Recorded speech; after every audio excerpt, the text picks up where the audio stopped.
Et au moment où je vous parle, santé, il y a moi na biso ezali toujours kokende ya kobeba. Bon mona ki tanga zo samba santé ezalaki bien te. Po bachelaka ye poison akendaki na Inde. Kwa soigner ki ye azongi. Santé ya mutamba ezali bien te. Yozo yebate me oko sutuka na boko stimbisa yo. Oko sutuka. Fachi oko sutuka. Je vous avais dit qu'il a été violé, il est en prison de Makala, Bazo Sabino résidence surveillée, mais il est condamné à 3 ans de prison de travaux forcés. Moi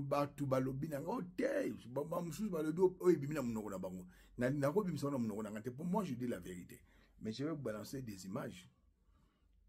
Denis Dichocho, merci beaucoup pour la collaboration. En prison, so babombi moutou na prison, croyant que moutou a la sécurité, mais en prison, les femmes sont violées. Je vais vous balancer les images des femmes violées par des hommes. Batona bazara na ngambu na bango, mais bakote la kabango, ba viola kabango, directeur à prison musala na yo nini. Les images sont là, des femmes mariées. Bazu bazemi na prison, je parle avec précision et exactitude. On est en train de violer en prison. Je vous ai dit que mon fils a été violé par 4 personnes. Vers 3 heures, 4 heures du matin, mais, il y a une investigation. Mawa, avec avoir ces messieurs à la tête du pays. Maman, cette femme en prison, elle a été violée. Tant que vous violez bongo, baninga nyonso zali kata pa biso ba mama ba violer biso ko ba limbisa ki ya wanga na prison awa bazola la cette garçon ba lingi mona mwasi bazola la na nisko to sumbelaka boyoka soka ba oya kota ki libo soka bini musa mati ale muso soka boyo. Merci Denis Dichocho pour la collaboration alalie na prison ko sumba banye bana ba perdaki makasi toyeko lekisa après 3 jours ngai na salaki eloko te ba frapper bayaki ko botola ngalopango na mbongo te na pe na mutakolandela ngai a sujet malonga azate papa azate mama azate leki ya mobile na mwa possibilité ba poisonner akufa na ba Rwanda na bango possibilité ezate N'est-ce que tu as frappé, on a dit qu'on fonde dans la parquet général à Mateti. Ici, je vais à Kanyanga pendant 3 jours. Dans 3 jours, vraiment, on a une liste de maman a m'appelle. On a la vie d'avoir volonté ensemble. On tout comme à l'air et à côté de Singaï. Nae a na beti de l'eau, oui, moi, na zaka a. Basambi ça a été. Vraiment. Les amos sikoyo, ba juge a ya prison mata ba ko kela na ma be photo quitter yoko to bengisi plaignant azoya te to. Na prison, to koti na prison. Ti ba ko violenga Voilà.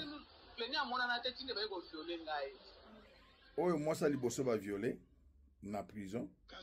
Botala insécurité dans la prison. Moi ça mi balé ba violer na prison yeyo. Analyse Dichocho. Ah, bana chiluba. Moi, ça dit ba violer na prison. Tu as tenu à la prison. Na prison. Les femmes violées en prison. Alors, binaza moi ça marié. Babala officiellement. Azana ngwa, biso de mariage. Le 2 septembre.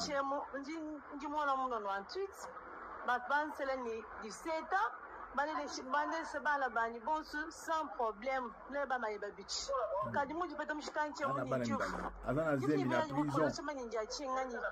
Félix Avandi, sa maîtresse rwandaise il a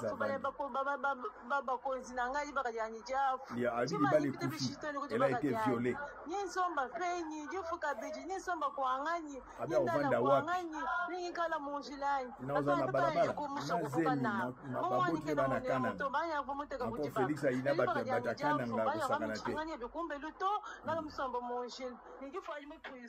deuxième femme violée en prison. Denis Dichocho, merci beaucoup.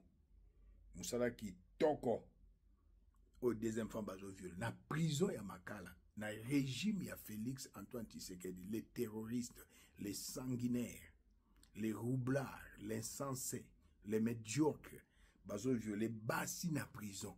Tant on a eu bazo violé qui mutamba o te okosi bota na basi di chocho leki nanga, merci pour la collaboration. Moi, c'est la fille. J'ai 22 ans, je suis à la prison centrale de Makala de Kinshasa. Voilà. J'ai été violée lors du 2 septembre 2024. Il y a eu un sabotage et viol ici.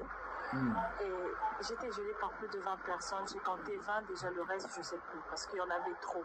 Et ce que je vais dire au gouvernement, peu importe le crime que j'ai fait, je demande ma liberté parce que je ne peux pas être violée aux mains du gouvernement et de surcroît, je ne peux pas tomber enceinte.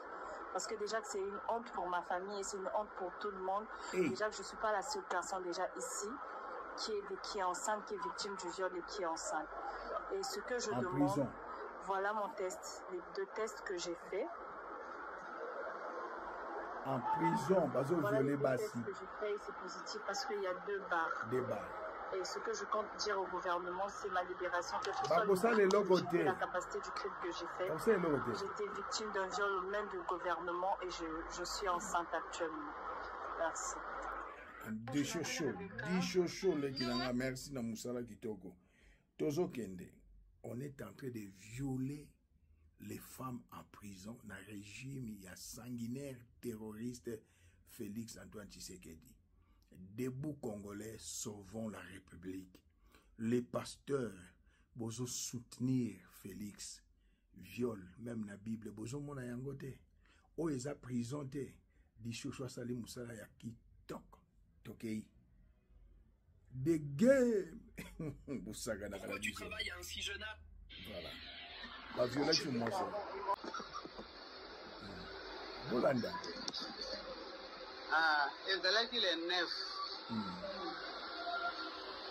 na butu les 2 ya 9e mois vers 2h tolali oyo komona bavoyu bakoteli so na kati ya ndako na kati ya pavillon na bakoti na kati ya pavillon basali sabotage liboso ya biloko ya kolia pesa mbongo na mbongo te moko wana azwi abetinga mbata na lisu azwi likofi abetinga loboko na lembi na koi les femmes violées na régime sanguinaire les pasteurs vous serez jugés vous encouragez les mâles ndoto wana pa asimbaki likolo epe musa abimi na nzela simba so likolo wana ye pa poti ntango asilisi oyo wana pe asimbaki likolo amoninga na ye wana ye kosimba mpe lisusu likolo esili baye kokwesa kaka na se bongo na perde na nga ndenge toye kosala bongo mpenza lisu oyo ti lelo nalaka na defo soki otali yango malamu ezobimisa mai ezali rouge naye koluka mwa nini mai ya mungwa natangisaka mwa moke na lisu mpona mona mabele mabele baprisonnier baza malamu te bazosinyokwama sida kisi yango ezali awa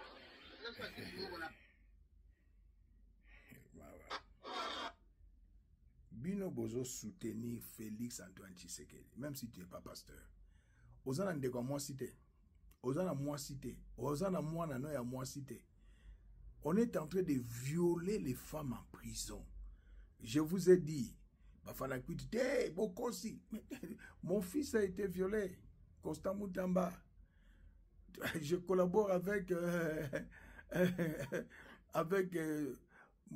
Leki Nangai. Denis Dishocho, tout ça l'équipe à Makasi, Bibi Kapinga, équipe ya Makasi, Pero Luara, équipe ya Makasi, Moutounion so Félix Azo Bundisa a commis à Minanga. C'est ça la politique, et ça dynamique. La politique a mis à Zalakate, mais intérêt, mais Ngana Baloli Ango, il y a maintenant des amis en politique. On est en train de violer les femmes en prison.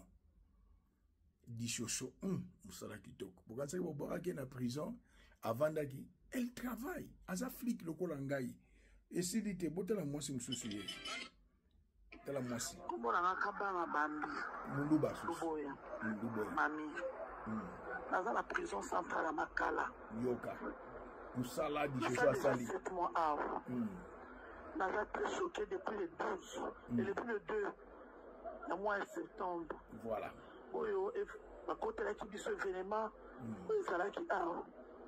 Les femmes ont été violées. Plus de 200 femmes violées.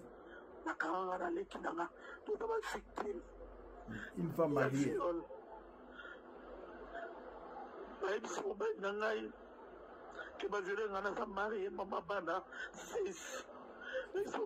Le pasteur inhumain, les servantes de Dieu inhumaines.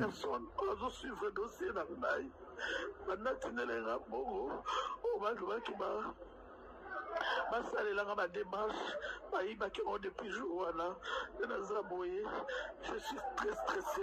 Je fais l'attention chaque jour. Je n'ai pas de médicaments. Et s'il n'y a pas de médicaments, ils ont médicaments exatés.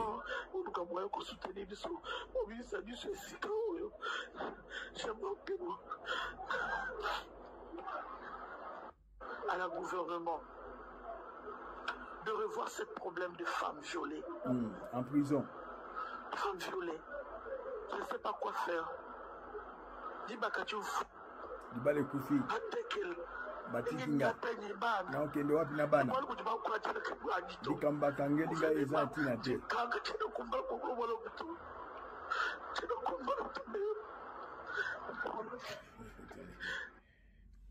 Congolais, Toyo Kananano. Yo Congolais osons soutenir Félix. Tu n'as pas un cœur. Les femmes violées, même Natanga Joseph, tout le monde a penda boy. Natanga Joseph, tout le monde a boy. Natanga Maréchal, tout le monde a boy. Natanga ya Laurent Désiré Kabila, tout le monde a boy. Ce n'est que Natanga Félix. Le plus pire des présidents, c'est Félix. Et il est un président de fait parce qu'il n'a pas gagné les élections en 2023. Celui qui avait gagné les élections, c'est le Tcharman Moïse Katumbi Tchapo avec 67%. Et lui, Azouaki a 23%. Corneille Nangalo Biango. En 2018, le président Raïs Joseph Kabila a fait ça qui est sa pouvoir. Alors, peuple congolais, surtout les chrétiens, au plus pire, les serviteurs et servantes de Dieu, les femmes témoignent. Ozana mwasi na ndaku, ozana bana no ya basi, lelo yo ozo sepela na yo, ozo sepela na yo, ozo sepela na yo. C'est vraiment regrettable. Humanisme zate. Pasteur au théâtre dimanche, servante de Dieu au théâtre dimanche, on l'a dit ba témoignage, mais ozo soutenir Félix. C'est la bénédiction de l'Éternel qui enrichit. Il ne l'a fait suivre aucun chacun. Na répéter en côté d'une sapesanga bot ya mbongo na mois novembre 2024 na bona nga Denise na boyi bolingo za mutema eza mbongo te bozo landa Félix nini.